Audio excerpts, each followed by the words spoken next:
ada seorang lulusan Kopassus sukses, memiliki keilmuan luar biasa ya, dipakai oleh banyak perusahaan, dihormati. Tapi Allah berikan pelajaran kepada kita, dia punya kelemahan. Kelemahannya apa? Karena kesibukannya di luar, dia tidak punya waktu untuk berlelah-lelah mendidik anak-anaknya. Maka hari ini kebesarannya itu di kantornya, di perusahaannya itu, kemudian tidak memberikan kebahagiaan kepadanya. Kenapa? Karena ngurus anak ternyata bebannya lebih berat daripada ngurus perusahaan yang karyawannya ribuan. Padahal anaknya cuma 3 ya. Anaknya cuma 3. Yang satu kuliah gak selesai-selesai, dikuliahkan ke sini gak beres, kuliahkan ke sini gak beres. Kenapa? Karena persoalannya bukan di kampusnya, persoalannya di anaknya. Karena selama dia masih kecil, alhamdulillah. Apa bu? Hiburan.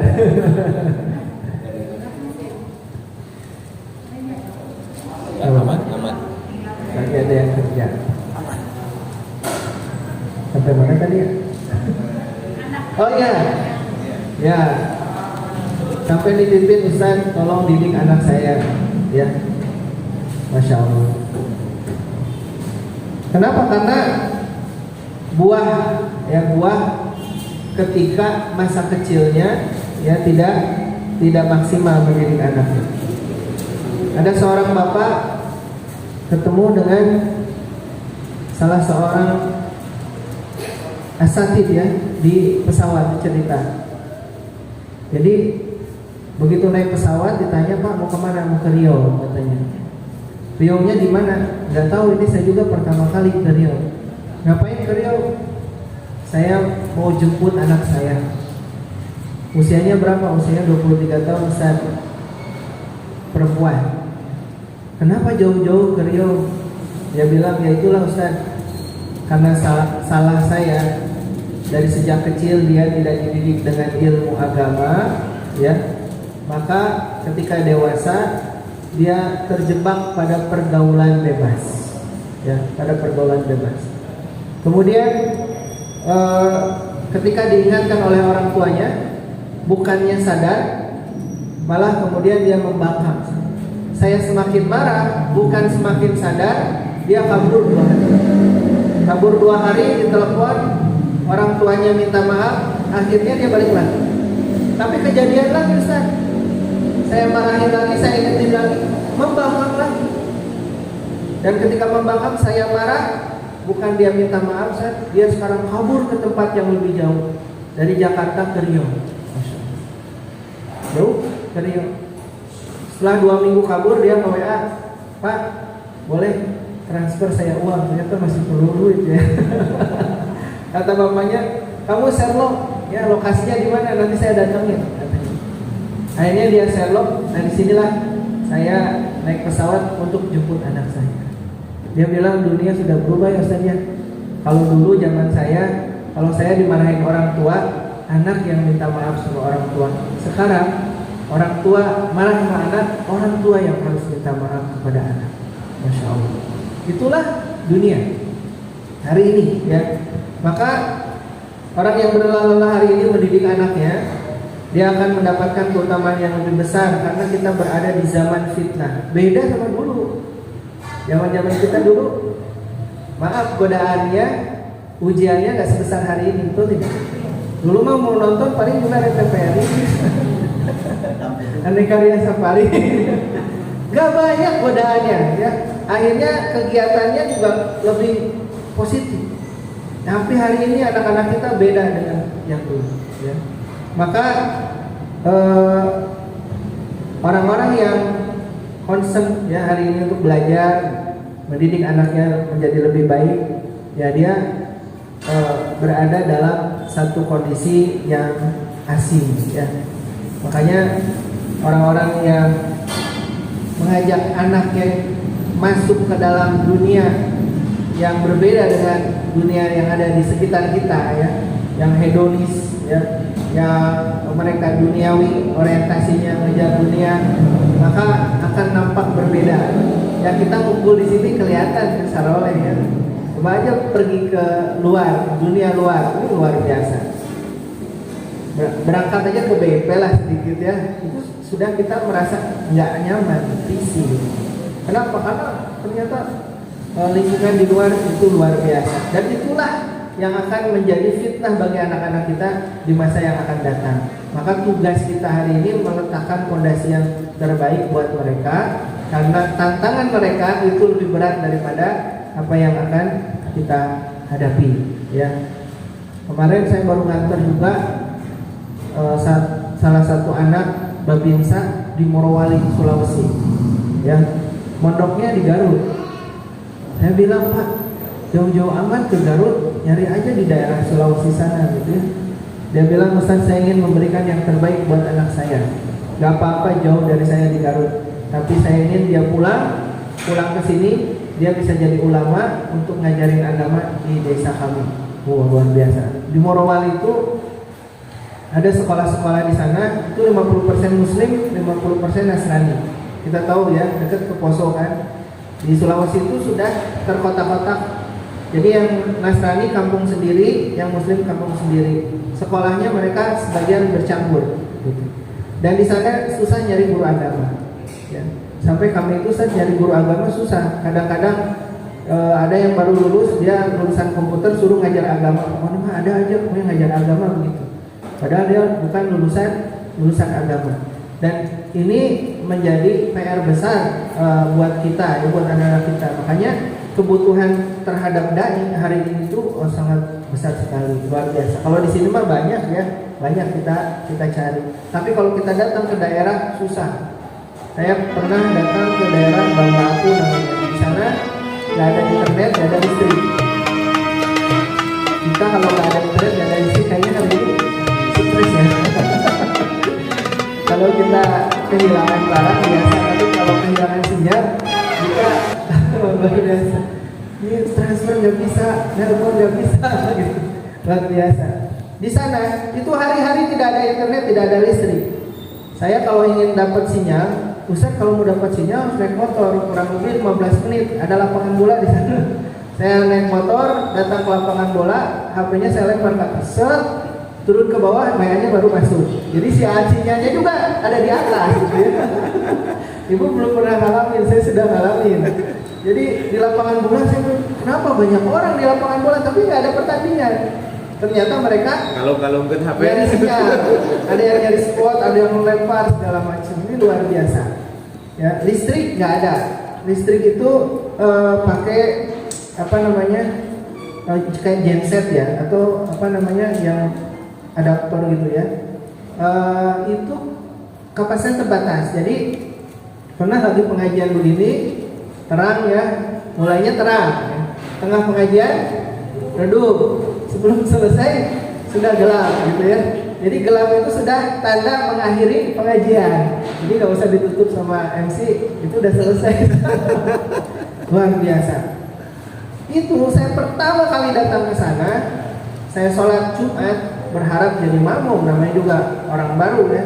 Tapi karena sop depan kosong dan sop yang utama sop depan, saya duduk di depan. Ya.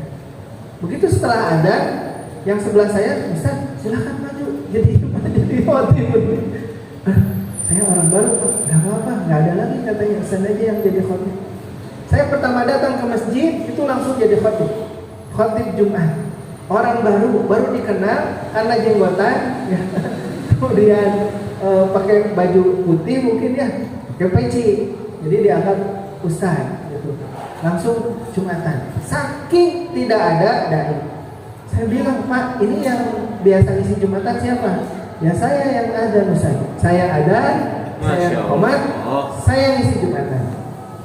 Jadi di sana sangat kekurangan sekali dai. Dan Jumatannya pun baca buku teks, jadi buku itu udah kucul gitu, kayaknya udah berapa kali puluhan balik gitu ya. Sampai sudah kelihatan ya, itu sudah diulang-ulang bukunya. Nah ini PR besar buat kita, dan tugas kita adalah bagaimana mendidik anak-anak kita menjadi seorang dai ke depan, apapun profesinya. Karena dai sekarang di zaman modern ini tidak harus selalu di atas mimbar, ya kan? Sekarang itu perlu dai-dai kreatif untuk media. Jadi boleh jadi nanti potensi anak kita itu ada yang menjadi konten kreator, atau dia dakwahnya melalui olahraga, ya, atau dakwahnya melalui hal-hal yang lain, ya. Kayak Samsudin, kasus Samsudin itu kan ada pesulap merah. Pesulap merah itu kadang disebut dia dai yang sedang menyamar katanya. Karena jarang yang mau mengungkap kemusyrikan. Itu tidak berani mengungkap kemusyrikan sehingga para dukun itu kemudian gerah dan menggugat. Nah, ini juga bukan perkara mudah. Itu pun sebenarnya dakwah, gitu ya. Mudah-mudahan Allah berikan hidayah, jalannya benar, orangnya benar, hanya lagi nyamar saja, gitu ya. Tetapi kebutuhan kita untuk mencetak anak-anak yang berkualitas sangat tinggi, ya. Oleh karena itu kata Nabi SAW, al-ibadatu fil haraj kahijratin ilayya. Kata Nabi, orang-orang yang dia beribadah bersungguh-sungguh kepada Allah di zaman haraj, zaman fitnah, zaman dimana kebaikan itu sulit untuk kita lakukan, ya zaman sekarang, itu seperti orang-orang yang sedang hijrah kepadaku. Jadi kita disetarakan orang-orang yang sedang hijrah dari Mekah ke Madinah. Itu orang-orang istimewa. Tidak semua orang mampu hijrah dengan perjalanan. Kalau yang udah umroh ya 6 jam naik bus. Kang Iwan pernah ngerasain tuh jadi karo. Luar biasa 6 jam kan pegal. Itu naik bus pakai jalan tol. Ya, dulu para sahabat Nabi mereka jalan kaki dari Mekah menuju Madinah. Itu proses perjalanan hijrah. Dan orang-orang yang hijrah itu oleh Allah Subhanahu wa taala diberikan pujian, diberikan kemuliaan.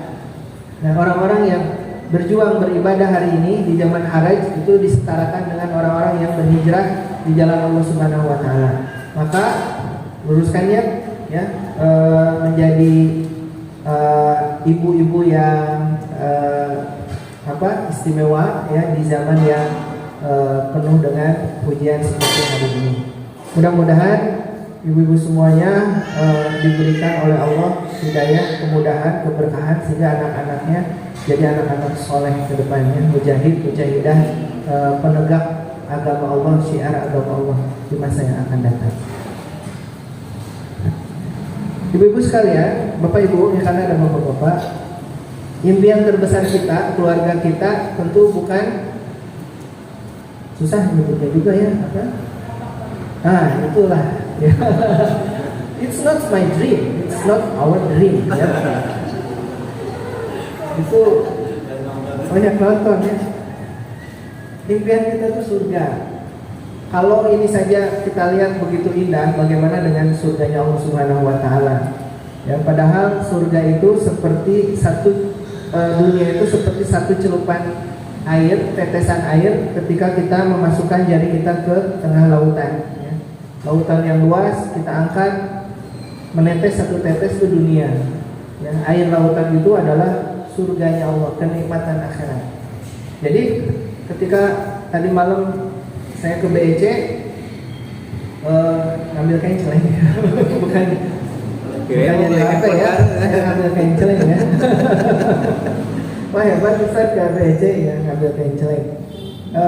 Ketemu dengan petugas counternya ya, pemilik bukan petugas, pemilik counter. Kemudian dia konsultan, ini saya punya buku. Bukunya apa? Mendekat dengan Al-Quran supaya kaya, katanya begitu. Kira-kira saya baca jangan, katanya. Tergantung Pak, kayanya di situ apa sebenarnya. Kalau kaya di sana adalah dunia, karena di situ gambarnya itu ada emas, ada rumah dan sebagainya, maka nggak usah dibaca. Karena Al-Quran itu memberikan kekayaan lebih daripada itu. Nggak usah dibaca. Itu akan menyelewengkan niat kita membaca Al-Quran hanya untuk dunia yang nilainya nggak seberapa. Kalau kita ingin tahu kekayaan yang Allah berikan, yang Allah janjikan, surga, itu nilainya jauh lebih baik daripada ini. Nggak ada apa-apanya, bilang emas, rumah dan sebagainya. Ngapain kita baca Quran untuk ini? Akhirnya bukunya disimpan, nggak usah dibaca ya. Karena mensandingkan sesuatu yang mulia dengan sesuatu yang dihinakan oleh Allah Subhanahu wa taala nggak bisa. Al-Quran itu mulia, memuliakan kita. Dunia itu tidak ada satupun kalimat di dalam Al-Quran dan hadis ya Allah Subhanahu wa Ta'ala memuji dunia. Kalau ada, cari, sebutkan ke saya, sebutkan aja. Pasti nggak akan ketemu ya. Sejauh yang saya tahu tidak pernah ada kalimat kemuliaan disandingkan dengan dunia. Karena dunia itu memang tidak layak kita muliakan. Oleh karena itu, maka impian terbesar kita haruslah sesuatu yang sangat besar, yaitu surga. Sehingga surga itu kalimat kata yang paling sering Allah Subhanahu wa Ta'ala ulang dalam Al-Quran.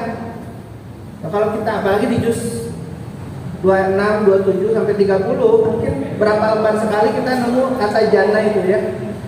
Tajri min tahtihal anhar, mengalir sungai di bawahnya gitu. Itu banyak kita temukan.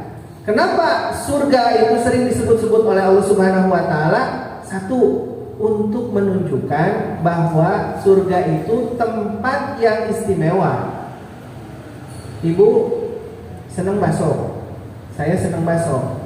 Saya bukan ahli bakso. Terus saya bilang, Bu, saya punya bakso enak loh. Kira-kira lu percaya nggak? Emang Ustaz salah itu ya, tukang bakso sanes. Saya nggak yakin sebelum saya coba, kan begitu? Ya, nggak akan langsung percaya. Tapi kalau yang datang, Chef Jujun, ya, Chef Juna, maaf ya, Chef Juna, dia chef internasional gitu kan, terkenal di TV. Terus datang ke ibu, ini ada bakso, baksonya enak, saya garansi enak. Kira-kira percaya nggak? Nggak usah dicoba dulu. Udahlah percaya sama Chef Jujun mah, gitu ya. Pokoknya pasti enak.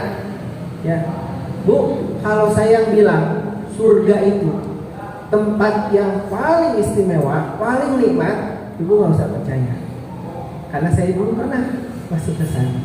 Tapi ini yang nyebut adalah zat yang menciptakannya, yang menciptakan surga, yang membuat surga, yang mendesain surga, Allah Subhanahu wa Ta'ala. Dan Allah yang menyebut surga itu Jannatun Na'im, tempat yang sangat indah, sangat nikmat. Bagaimana kita mau nggak percaya yang nyebut, yang membuatnya? Ya, oleh karena itu harus menjadi impian terbesar kita bersama-sama dengan keluarga. Ya. Mengapa surga itu harus menjadi tempat yang impian kita? Karena yang pertama, agar hidup kita ini lebih terarah, ya, lebih terarah. Kalau kita punya tujuannya jelas, itulah yang membuat hidup menjadi lebih terarah. Ibu bawa mobil, isi bensin, tahu nggak berapa liter yang harus diisi? Nggak tahu, Ustaz. Kenapa? Nggak jelas tujuannya. Ya. Tapi kalau ibu, saya mau ke Jawa, Ustaz, full tank, gitu. Saya mau cuma ke Buah Batu, 2 liter, 3 liter juga cukup, masih cukup. Segala sesuatu yang belum jelas tujuannya tidak akan pernah bisa kita manage, kita atur. Kenapa keluarga tidak terencana, tidak teratur? Karena tidak jelas tujuannya. Sesuatu yang tidak bisa kita ukur, tidak bisa kita manage. Sesuatu yang tidak jelas tujuannya tidak bisa kita manage. Maka ukuran kita, tujuan kita sudah jelas sebagai seorang muslim. Destination, final destinationnya surga. Sudah. Maka kalau sudah begitu, enak berkeluarga, ngaturnya, prioritasnya semua jelas. Prioritas pendidikan jelas. Kalau enggak ribut suami istri. Yang satu, pengen jadi arsitek ini. Jangan. Ini mah jadi desainer aja, desainer yang lain misalkan gitu ya, ke sastra, atau ini ahli bahasa. Enggak, kalau tujuannya surga, pasti semua akan punya titik temu ya. Mau jadi arsitek, mau jadi dokter, mau jadi insinyur, nggak apa-apa. Yang penting ilmu agamanya kuat, yang penting tujuannya mereka untuk menegakkan agama Allah. Udah, selesai, nggak ada masalah. Jadi dia dokter, ahli surga. Dia insinyur tapi ahli surga, ya.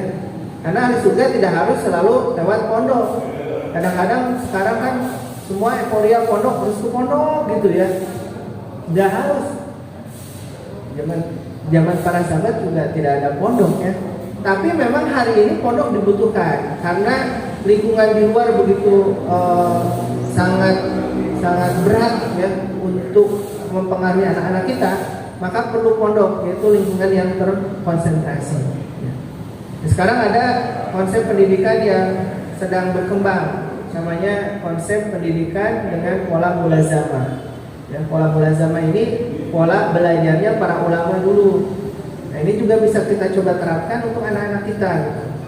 Kita sering terpancing untuk memberikan banyak, tetapi isinya sedikit-sedikit. Mulazamah memberikan sedikit, tapi isinya banyak. Ya. Itu jauh lebih baik daripada kita memberikan banyak, tapi isinya dikit-dikit. Ya. Ibu dulu sekolah belajar bahasa Inggris, Bu? Belajar. Sekarang bisa ngomong bahasa Inggris? Enggak bisa. Yes, no. Itulah buah pendidikan yang tidak sistematis, ya, atau tidak mulazamah gitu. Nah, kalau mulazamah itu belajar bahasa Inggrisnya 2 bulan aja, tapi keluarnya dia keluar dari tempat itu. Makanya Paris itu sekarang ramai ya. Setiap yang akan berangkat ke luar negeri itu kirim ke Paris 3 bulan aja, pulang dia bahasa Inggrisnya langsung bagus.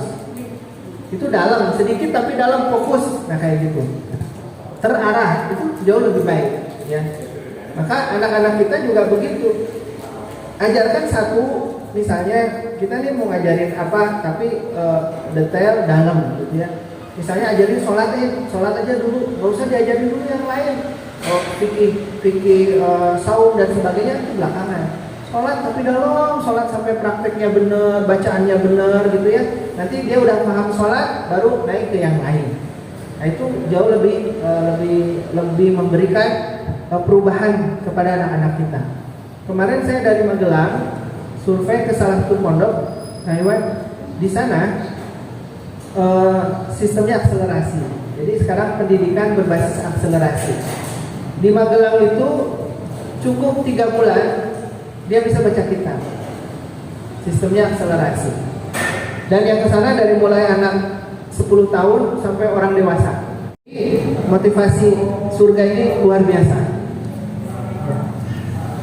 Bahkan di zaman Nabi SAW ini pelajaran dari salah satu kisah. Ketika ada seorang yang berkulit hitam, dia datang kepada Rasulullah. Ya Rasulullah, dia bilang, ya Rasulullah, saya ini seorang yang laki-laki hitam, ya, berbau busuk, berwajah buruk. Saya tidak punya harta ya Rasulullah. Jika aku memerangi mereka ketika akan berjihad, dia bertanya kepada Rasulullah, ya Rasulullah, di mana tempatku? Ya, jawaban Rasulullah SAW nggak panjang. Jawabannya cuma satu, fil jannah. Dijawab fil jannah, maka sudah cukup untuk menjadi motivasi bagi dia. Kemudian faqatala hatta qutila, fa'atahu Nabi sallallahu alaihi wasallam faqala qad bayadallahu wajhaka wa thayyiba rihaka wa akhtaru malaka. Maka dengan disebutkan surga, dia langsung lari, dia terbunuh di medan jihad. Kemudian Nabi SAW mendatangi jasadnya. Kata Nabi SAW, sungguh Allah telah memutihkan wajahmu, mewangikan baumu, dan memperbanyak hartamu. Ini gambaran bahwa orang-orang yang berjuang untuk surga itu tidak akan pernah rugi ya. Dan para sahabat Nabi itu cukup disebutkan surga itu kalau chargernya naik 100%. Karena apa? Karena mereka mengerti betul bagaimana kenikmatan surga itu. Ketika mereka lupa dengan dunia, diingatkan cukup disebutkan surga, maka charger ruhiah mereka 100% naik ya. Yang kedua, kalau kita menjadikan surga sebagai final destination, maka keuntungannya adalah kita akan lebih siap menghadapi ujian ya. Kita akan lebih optimis menghadapi berbagai cobaan mendidik anak kita, berbagai ujian dalam mendidik anak-anak kita, mendidik generasi ke depan, rintangan seberat apapun, kalau tujuannya sudah jelas bulat untuk surga, maka semua menjadi kecil. Semua menjadi kecil, ya. Dan penuh tantangan mendidik anak, betul tidak? Luar biasa. Apalagi kalau disuruh ngaji hari ini, susah ya. Disuruh sholat, waduh perjuangan. Ya. Jangankan anaknya, bapaknya juga sama. Ayo buru ke masjid, gitu kan, luar biasa. Apalagi anak, ini luar biasa. Disuruh ngaji, godaannya banyak. Ada gadget, ada televisi, ya kan, macam-macam, godaan teman. Terlalu banyak ujian, rintangan yang akan kita hadapi. Dan kalau bukan karena surga yang kita harapkan, mungkin hari ini kita sudah terkapan. Nyerah ya Allah, berat didik anak, luar biasa gitu. Itulah yang membuat kemudian para nabi yang mereka sudah berjuang mendidik anaknya, meskipun anaknya kemudian tidak beriman kepada Allah, ya, tapi perjuangan mereka itu tidak sia-sia karena mereka bukan berharap anaknya kemudian mendapat hidayah dari dirinya, karena hidayah itu dari Allah, tapi harapannya adalah surga, maka tidak ada masalah, menjadi ringan. Ya.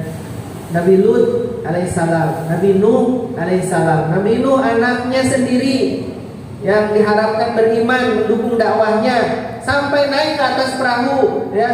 Kemudian sudah menyiapkan tangannya untuk mengangkat anaknya, ayo nak naik, engkau akan selamat kalau engkau naik perahu. Beriman kepada Allah Subhanahu Wa Taala. Apa jawabannya? Tidak, saya tidak mau. Saya bisa naik gunung sendiri. Anaknya sendiri tidak mau mengikuti ayahnya. Ujian besar, ya, berat itu beban buat seorang nabi, ya. Sampai akhirnya kan tenggelam anaknya, ya, dalam kekufuran.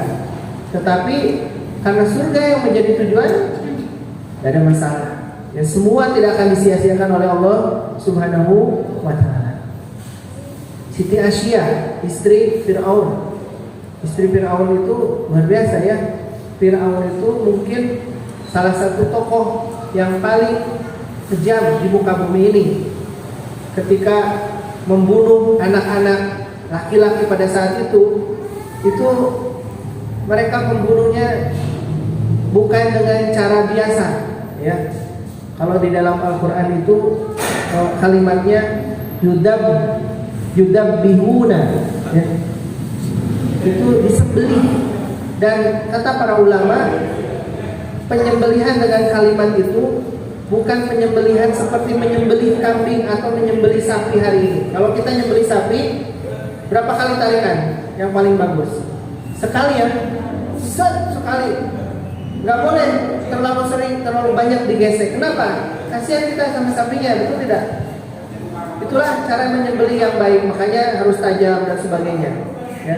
Sementara Fir'aun pada saat itu menyembelih anak-anak yang baru lahir itu dengan cara diiris. Makanya digambarkan dalam Al-Quran kekejaman yang sangat luar biasa. Diiris. Istrinya itu orang yang sangat solehah, ya, Siti Asyia.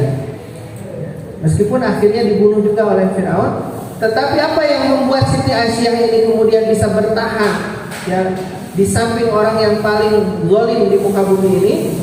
Karena doanya Siti Asyia berharap meminta kepada Allah Subhanahu Wa Taala dibangunkan rumah di surga. Itu yang kemudian membuat dia bisa bertahan di dalam setiap ujian yang dihadapi. Dan yang terakhir, kenapa manfaat, ya, ketika kita menjadikan surga menjadi arah dan keluarga kita adalah untuk memberikan merubah karakter dan gaya hidup kita, ya.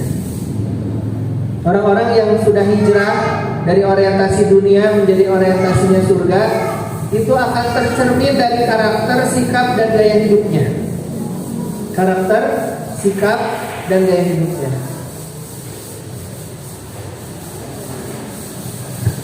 Tadi malam itu saya ngobrol panjang dengan eh, owner dari counter HP itu namanya Bedran ya. Bedran namanya. Beliau itu mantan preman. Kemudian ketika bertemu saya itu dalam proses hijrah. Dan beliau cerita, Ustaz tahu nggak? Saya sudah berhenti sekarang minum minuman keras. Ustaz tahu nggak kapan saya berhenti? Ya nggak tahu. Istrinya yang cerita. Ustaz dulu setiap saya pulang ke rumah itu suami saya pulang ke rumah mabuk-mabukan. Saya udah nggak tahan sebenarnya tuh. Sampai akhirnya Allah berikan pertolongan melalui anaknya. Jadi anaknya itu dimasukkan ke pesantren oleh istrinya. Meskipun suaminya agak keberatan, akhirnya dimasukkan juga ke pesantren. 1 bulan pertama begitu dijemput naik mobil, anaknya kemudian ditanya sama ayahnya. Nah, kita sebulan nih udah gak ketemu. Kamu mau apa? Pokoknya apa yang kamu mau, ayah bakal kasih, katanya gitu. Masya Allah. Itu jawaban anaknya baru 1 bulan pondok, ya. Dan ini memang peran dari asatidnya luar biasa, muslimnya luar. Makanya kalau bikin pondok cari muslim yang memang betul-betul punya kekuatan yang luar biasa. Baru sebulan dia bilang sama ayahnya, ya, adik mah nggak minta apa-apa, nggak apa-apa mintanya, nanti ayah kasih. Ya udah kalau gitu ada minta 1. Apa permintaannya? Ada minta ayah berhenti minum minuman keras. Waduh. Ya ngomong gitu katanya Ustaz sudah banyak. Istrinya, temannya, saudaranya tiap yang ketemu, kamu tuh udah tobat, berhenti minum. Gak ada satupun yang bisa merubah karakter saya. Tapi ucapan anak saya itu bikin air mata saya mengalir, saya bergetar sampai saya nyetir aja setengah sadar, setengah tidak sadar. Dari sejak itulah saya, kemudian saya berubah. Ya, dan sekarang udah tidak minum minuman keras. Itu merubah karakter. Ya. Sampai saya nyimpan kain celeng, tiap saya ke sana, Ustaz ini sudah terisi, masya Allah. Ya. Berubah. Karena apa? Karena orientasinya sudah berubah, sudah. Ya. Ada seorang pejabat BJB, dia punya tanah tidak terhitung tanahnya. Ya. Saya pernah nanya Pak Haji, tanahnya ada berapa hektar? Gak tahu Ustaz, gak pernah dihitung. Itu sekretaris saya yang itu, saking banyaknya. Kita mah buat tanah kuburan aja masih harus nyari ya. Aduh, padahal 2 kali 1 mahal sekarang 10 juta ya. Di mana? Yang tempat kuburan yang dekat tol itu. Ya, Husnul Khotimah ya. Itu 10 jutaan lah 2 kali 1 itu per meternya gitu. Jadi lebih mahal daripada rumah kita bisa jadi beli untuk 1 keluarga. Dia tidak terhitung tanahnya itu ya. Tapi untuk mewakafkan hanya 7.000 meter pikirnya panjang lama gitu ya. Jadi saya tanahnya unlimited tapi ngewakafkan 7.000 aja susah. Nah inilah was-was ya, bisikan syaitan itu. Jadi betapapun banyaknya harta, sedikit harta kita itu dibikin sifat bakhil dalam diri kita, lebar gitu ya. Padahal hartanya banyak ya. Sampai beberapa bulan yang lalu beliau sakit selama 1 bulan di rumah sakit sampai badannya kurus. Setelah sakit kemudian ayahnya meninggal, barulah saya datang lagi Bu. Nah, ini strategi juga ya. Kalau kita mau mendatangi calon donatur ya, lihat kapan dia sakit gitu ya. Setelah saya datangi, masya Allah, itu bicaranya sudah bicara tentang kematian ya. Alhamdulillah Ustaz, saya masih sembuh, saya masih bisa hidup gitu kan. Padahal sudah divonis sulit ya, penyakitnya itu berat, komplikasi gitu ya. Saya bilang alhamdulillah Pak, berarti ini kesempatan, masih ada waktu Bapak tuh beramal gitu ya. Akhirnya saya ajukan lagi proposalnya, baru di ACC ya. Alhamdulillah 7.000 itu diwakafkan seluruhnya. Tapi harus nunggu sakit dulu, ya nunggu sakit dulu, mau meninggal baru diansip. Kenapa? Karena berubah mindsetnya. Dia sudah mengerti selama dia sakit, tanah yang ada itu tuh nggak ada gunanya, nggak bermanfaat sama sekali. Satu yang dia inginkan, ya Allah saya masih ingin hidup. Gitu. Karena kematian sudah ada di depan bayang-bayangnya, maka seluruh harta yang dia miliki itu sudah tidak lagi berguna. Dia pengen cuma satu, saya masih ingin hidup, saya masih pengen beramal. Untuk apa? Untuk menyelamatkan kehidupan di surga. Baru setelah orientasinya berubah, gampang donasi 7.000 Ustaz, sok sadayana diwakafkan, sana istibaheula. Tapi tidak ada kata terlambat. Mungkin begitulah cara Allah merubah seseorang untuk menjadi lebih baik ya. Baik, waktunya masih ada nggak ya? Diingatin ya, kalau ngomong pada 15 menit lagi 15 menit lagi. Baik. Oleh karena itu, maka masuk surga ini nggak boleh egois. Masuk surga ini harus sama-sama, ya. Karena surga itu ada 4. Ya, setidaknya lah ada 3 tingkatannya. Satu, ada surga VVIP. Namanya surga wasilah. Itu untuk Nabi Shallallahu Alaihi Wasallam, ya. Khusus untuk Nabi Shallallahu Alaihi Wasallam. Kalau kita mungkin VVIP suite gitu ya, khusus. Di bawahnya itu ada namanya surga Firdaus. Surga Firdaus itu surga untuk orang-orang yang spesial, ya. Ada 4 golongan yang bisa masuk surga Firdaus. Satu, minan nabiyyin, dari para nabi, ya, setelah selain Nabi Muhammad SAW. Yang kedua, wasiddiqin, orang-orang yang siddiq, orang-orang yang jujur. Makanya hari ini kejujuran ini barang mahal, ya. Siddiqin, orang yang membenarkan apa yang Nabi SAW ajarkan. Makanya Abu Bakar itu gelarnya bukan Abu Bakar As-So'im. Padahal siapa yang meragukan ibadahnya Abu Bakar? Kalau bicara sedekah, Abu Bakar itu sedekahkan seluruh hartanya untuk berjihad. Kalau bicara ibadah, ketika Nabi SAW bertanya pada para sahabat, siapa yang tahajud hari ini? Abu Bakar yang angkat tangan, saya ya Rasulullah. Siapa yang sholat qobla subuh? Saya ya Rasulullah. Siapa yang zikir pagi? Saya ya Rasulullah. Siapa yang sudah menengok orang yang sakit? Saya ya Rasulullah. Hanya Abu Bakar yang mengangkat seluruh pertanyaan Nabi Shallallahu Alaihi Wasallam. Ya, kalau kita di sini mungkin semua tidak mengangkatnya sebagian. Siapa yang sudah jemput yang sakit? Gak tahu. Siapa yang sudah sedekah? Lupa Ustaz. Salat subuh kesiangan, salat tahajud. Abu Bakar nggak ada yang meragukan. Tapi gelarnya Abu Bakar bukan Abu Bakar As-So'im, bukan Abu Bakar As-Solah, tapi Abu Bakar apa? As-Siddiq. Abu Bakar itu mulia karena kesidikannya, kejujurannya, membenarkan apa yang dibawa oleh Nabi Sallallahu Alaihi Wasallam. Maka orang jujur itu kedudukannya sangat mulia. Minan nabiyyin wasiddiqin wasyuhada, itu para syuhada, ya, wassalihin, dan orang-orang soleh. Ada surat An-Nisa. Itu surga Firdaus. Tapi ada surga yang lain, yaitu family suite. Nah, kalau ke hotel ada yang khusus family, itu bisa dinikmati oleh keluarga. Jadi kalau namanya surga Aden, ya, surga Aden.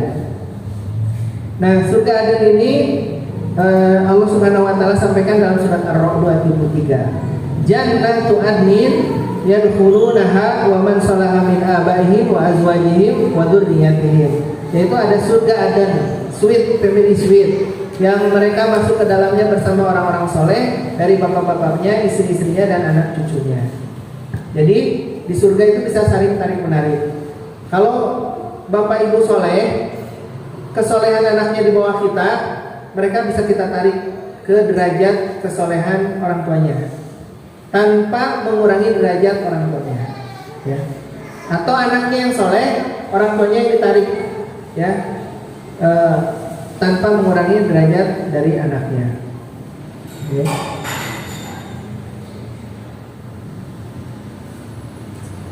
kita langsung saja. Tapi yang sekarang kita ingin bahas sedikit, barangkali nanti kalau ada waktu bisa didalami lagi. Yang jadi masalah ketika kita sudah merasa yakin akan masuk surga, tapi ternyata ada hal-hal yang kemudian bisa menyeret kita ke neraka. Padahal kita sudah sangat pede, sangat yakin bahwa kita ahli surga. Sholatnya sudah, zakatnya sudah, ibadahnya sudah, tapi tidak serta-merta kemudian kita bisa masuk surga. Makanya doanya Rabbana atina fid dunya hasanah. Kemudian fil akhirati hasanah. Selesai? Tidak. Satu lagi apa? Waqina adzabannar. Padahal kalau secara logika cukup dua doa itu. Di dunia hasanah, di akhirat hasanah. Di akhirat hasanah itu apa? Surga. Dunia hasanah itu apa? Fid dunya hasanah artinya nikmat berada di atas ketaatan kepada Allah Subhanahu wa taala. Jadi fid dunya hasanah itu bukan dunia, ya, bukan rumah, bukan jabatan, bukan harta, bukan. Ya, fid dunya hasanah itu ketaatan kepada Allah, hidayah ketaatan kepada Allah untuk mendapatkan fil akhirati hasanah. Fil akhirati hasanah itu apa? Surga. Sebenarnya sudah cukup, tapi kenapa ada doa yang ketiga diajarkan Nabi, waqina adzabannar? Karena tidak semua yang masuk surga itu langsung ke surga. Ada yang dia transit dulu ke neraka. Makanya di surga itu ada namanya Jahannamiyun, alumni neraka Jahannam. Jadi kalau ini ada alumni SMA Yompa gitu ya. Nanti di surga itu ada tandanya. Sama-sama alumni gitu. Alumni apa? Jahannamiyun. Balik ya. Jangan sampai, tapi ada. Jangan sampai ibu-ibu salaman sebagai alumni Jahannamiyun. Itu orang-orang yang sebelum masuk surga kaseret dulu ke neraka. Dan faktor-faktornya sangat besar dari keluarga. Ya, oleh karena itu, inilah kenapa saya kasih judul tidak jadi ke surga. Artinya kita masuk neraka dulu dan itu kita doakan tidak seperti itu. Yang pertama penyebabnya adalah orang tua yang mendidik anak hanya karena dunia dan tujuannya dunia. Makanya hati-hati Bu, niatnya dilurusin dari sekarang. Ya, Ibu niat didik anak ini karena apa? Saya kuliahkan Ustaz biar dia punya pekerjaan misalnya. Saya sekolahkan biar dia masa depannya cerah. Ya, biar dia dapat dunia, bisa jadi insinyur kerja di sini. Ya, itu tidak salah. Tapi jangan jadi tujuan utama. Jangan jadi tujuan utama. Atau tujuannya hanya itu. Ya. Kalau tujuannya hanya itu, dia jadi insinyur benar, jadi dokter benar, di akhirat dia nggak jadi apa-apa. Ya, bahkan itu bisa kemudian menjadi bumerang buat kita. Kenapa? Karena kalau tujuannya dunia, maka kita akan lalai dalam memberikan pendidikan agama kepada anak. Nah ini ya hal yang bisa menyeret kita ke dalam api neraka. Ketika anak-anak kita meminta pertanggungjawaban orang tuanya, mereka masuk neraka karena kelalaian orang tua tidak memberikan pendidikan agama. Yang ketiga, penyebab yang bisa menyeret orang tua ke neraka adalah memberikan nafkah dari harta yang haram. Ya, makanya hati-hati, ibu, kalau suami pergi kerja diingetin, Pak, pokoknya cari harta yang halal. Mama, gak apa-apa, gaji 5 juta, gaji 5 miliar, tapi halal daripada 5 juta haram. Ya. Aduh, kembali Ustaz. Sekarang mah boro-boro nyari yang halal, yang haram saja susah. Itu tergantung cara pandang kita. Banyak orang-orang yang halal, kerjanya halal, gajinya besar. Ya. Ini penting. Sampaikan kepada suaminya. Pokoknya kami para ibu dan anak-anak di rumah mengeluarkan surat pernyataan. Kami siap tidak makan beberapa hari karena harta yang haram daripada kami dibiarkan atau memfasilitasi anak berbuat maksiat. Nah ini peran orang tua. Ya. Kalau kita sudah maksimal nggak ada masalah. Tapi kalau dibiarkan anak kita berbuat maksiat, atau ya tidak menegur, tidak mengingatkan, maka kita akan terkena. Kemudian berbuat zalim kepada anak. Ini banyak dilakukan yang memukul, menyiksa, ya, melemahkan potensinya, menghina dan sebagainya. Ya, mengajarkan, bahkan mengajak anak melakukan perbuatan syirik. Ya, hati-hati, kalau syirik ini lebih parah. Kalau kita berdosa besar masih bisa masuk surga, tapi kalau syirik itu di level kedua dari api neraka bersama orang kafir, ya, abadan selamanya. Dan yang terakhir, membiarkan anak kita membuka auratnya di depan orang yang bukan muhrim, ya. Jadi kalau punya anak wanita, diajarkan, nah, sampai mereka balik, ya, setelah balik mereka betul-betul bisa menjaga kehormatan dirinya. Nah, ini barangkali sebab-sebab yang bikin kita bisa jadi nggak jadi ke surga, padahal sholatnya udah maksimal, zakatnya udah maksimal, sedekahnya sudah maksimal, saumnya sudah maksimal, tapi gara-gara nggak serius mendidik anaknya, ya, tujuannya salah, tidak diberikan pendidikan agama, nafkahnya haram, ya, kemudian dibiarkan berbuat maksiat, ya, bahkan keras, terlalu keras, menyiksa, ya, memukul, mengintimidasi anak, atau mengajarkan anak berbuat syirik dan membiarkan anak tidak bisa menjaga kehormatannya, boleh jadi inilah yang akan menyeret kita ke dalam kehancuran.